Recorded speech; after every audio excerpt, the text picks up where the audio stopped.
Breaking చూస్తున్నాం. సృష్టి test tube baby centre కేసులో మరో 8 మందిని పోలీసులు అరెస్ట్ చేశారు. 2 డాక్టర్లు, 3 ఏజెంట్లు సహా పిల్లలను విక్రయించిన 3 తల్లులను పోలీసులు అదుపులోకి తీసుకున్నారు. సృష్టి ఫెర్టిలిటీ సెంటర్లో ఎంబ్రియాలజిస్ట్ గా చేస్తోన్న డాక్టర్ అనుశ్రీ, అనస్థీషియా డాక్టర్ రవిలను అరెస్ట్ చేశారు పోలీసులు.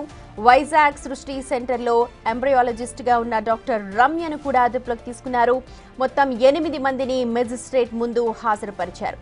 పిల్లల తల్లిదండ్రులను గుర్తించేందుకు 2 బృందాలను కూడా ఏర్పాటు చేశారు. ఫేక్ సరోగసీ కావడంతో పిల్లల్ని వెనక్కు తీసుకొని శిశు విహార్కు తరలించనున్నారు. మరోవైపు చైల్డ్ ట్రాఫికింగ్ కేసులో సంతోషితో లావాదేవీలు జరిపిన వారిని కూడా గుర్తిస్తూ ఉన్నారు. కళ్యాణి వద్ద నుంచి పిల్లల తల్లిదండ్రుల వివరాలు అన్నీ కూడా సేకరిస్తున్నట్టు సమాచారం.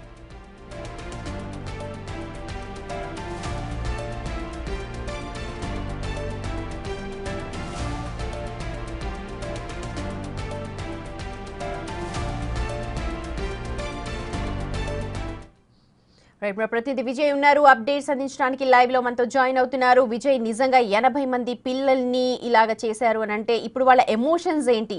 ఆ పిల్లలందరినీ కూడా ఇప్పుడు శిశు విహార్కి తరలిస్తా అంటున్నారు. తల్లిదండ్రుల బాధ వర్ణనాతీతం. పిల్లలకి అసలు ఏం జరుగుతోందో అర్థం కాదు. ఇదంతా కూడా చాలా ఎమోషనల్ ఫీల్ కలుగుతోంది.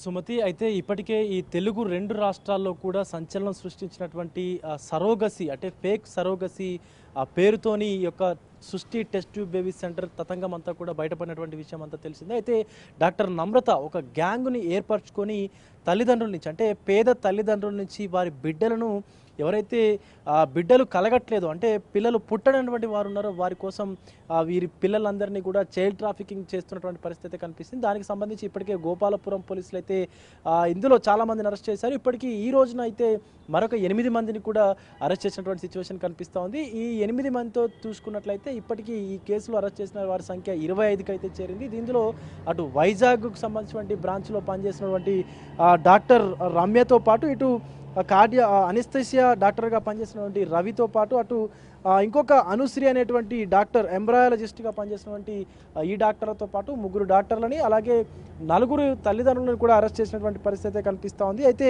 పిల్లల నుంచి ఈ తల్లిదండ్రుల నుంచి పిల్లలని ఎవరు విక్రయించేందుకు సన్నాహాలు చేశారు, మొదట వీళ్ళ డీటెయిల్స్ అన్నీ కూడా ఎవరు అసలు ఈ యొక్క నమ్రతకు, అలాగే నమ్రత డాక్టర్ బృందం ఏదైతే ఉందో ఆ బృందానికి చేరవేశారనేటువంటి సమాచారాన్ని కూడా పోలీసులు అయితే సేకరిస్తూ ఉన్నారు. ఇందుకోసం ఇప్పటికే పోలీసులు 2 బృందాలుగా కూడా విడిపోయి అటు ఆంధ్రాలోను ఇటు తెలంగాణలో కూడా సర్చ్ ఆపరేషన్ అయితే కొనసాగిస్తున్నటువంటి పరిస్థితి కనిపిస్తూ ఉంది. ముఖ్యంగా వైజాగ్కు సంబంధించినటువంటి అంశం తీసుకున్నట్లయితే ఆ యొక్క ఏజెన్సీ ఏరియాలో గిరిజన వాడలకు సంబంధించినటువంటి వారిని టార్గెట్గా చేసుకున్నట్టు కూడా తెలుస్తూ ఉంది. కాబట్టి అసలు ఇప్పటికే 80 మంది, సుమారుగా 86 మంది అంటూ కూడా వార్తలు అయితే వస్తూ ఉన్నాయి. అయితే వీరందరికీ సంబంధించినటువంటి డీటెయిల్స్, అంటే పిల్లల్ని విక్రయించినటువంటి తల్లిదండ్రుల డీటెయిల్స్ కూడా తెలుసుకునే పనిలో అయితే పోలీసులు పడ్డారు. దీనికి సంబంధించి ఇప్పటికే ముమ్మరంగా దర్యాప్తు కొనసాగుతున్నటువంటి పరిస్థితి కనిపిస్తోంది. విజయ్, మొత్తానికి ఎవరి లాభం వాళ్ళు చూసుకున్నారు, కానీ ఇక్కడ నష్టపోతోంది ఇటు తల్లిదండ్రులు, అబన్ సుబన్ తెలియని చిన్న పిల్లలు.